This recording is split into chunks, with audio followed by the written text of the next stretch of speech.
Compassionate logic. New ideas and efficient tools for a happier, more connected life. When you are in fight or flight, when you are really stressed and reacting to stress, especially if you are living that way, if you are constantly in that stress response, if it's an immediate danger, then that can be the right thing. The blood goes away from your brain, or at least to the more thoughtful, future-based parts of your brain. It goes towards your core. It floods your muscles. You start to release adrenaline and cortisol to do physical things. Like, have you ever been cut off in traffic and you get that immediate response? Well, that's your body getting ready for a physical response to a physical danger, of which your response might be hitting the brake or steering around. And then you don't need all that, but you can get triggered and then be producing all those chemicals designed to do that. And then in your body, if not burned off, then they stagnate or do other destructive things. So that's the immediate physical. But then if you get stuck in that fight or flight response, other things that it does is it's getting ready for a fight to the death. It's essentially what happens when that gets triggered. And so it goes, we don't need digestion. If you're dead, it doesn't matter if this food gets digested. In extreme cases, it can void your bowels even to get ready for, I don't need this extra weight, and I just need everything I can do to survive this next moment.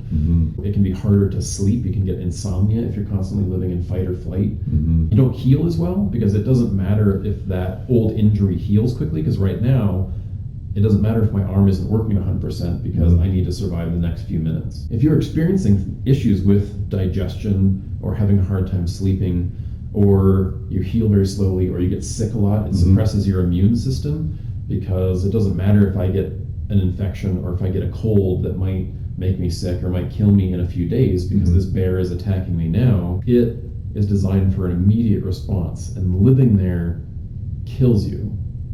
Living with too much stress and responding constantly to negativity can cause you to live most of your time in that state, and nothing quite works right except things designed for immediate combat. And then you wonder why you look pale and you don't feel rested and you're not enjoying life and you're exhausted. And you're combative, you're arguing with people because you're in that combative mode. You're designed to fight in that mode. The fight, flight, and now they have freeze also, coming from our basal brain, is what kept us alive for millions of years. Then you add a prefrontal cortex to that, and you're still running on those chemicals that are generated as they were a million years ago, but now they can be stimulated by mere thoughts. And it ends up being this reactive thing that we were talking about that's caused from all this stress, where we just react to the stimulus, shows up in three basic ways.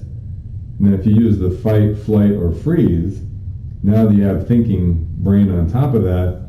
So the fight part is pretty simple. You get angry and you start blaming the other person for your reaction. Flight is, the reaction is you avoid, right? You get away from whatever it is that's causing that stress.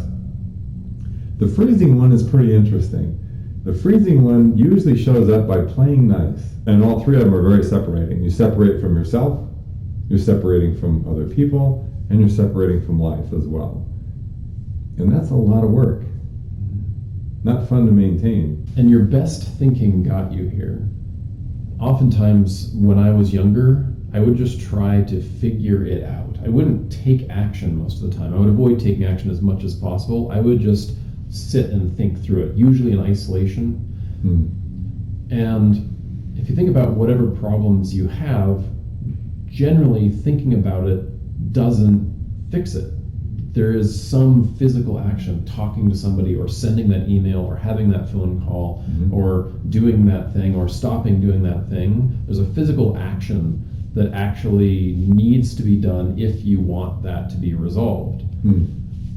So just sitting and thinking about it, it can give you insights on what to do, but if you're just mulling over and over and over and over, you are actually creating a new problem, which is that endless mulling. And sometimes it's better to take even a somewhat misguided action, so you're at least doing something and then can course correct, than to just sit there and think over it over and over and over again. That endless spin cycle. Thank you for watching our video. If you like the video, please subscribe. Please like. Please leave a comment below. Thank you so much.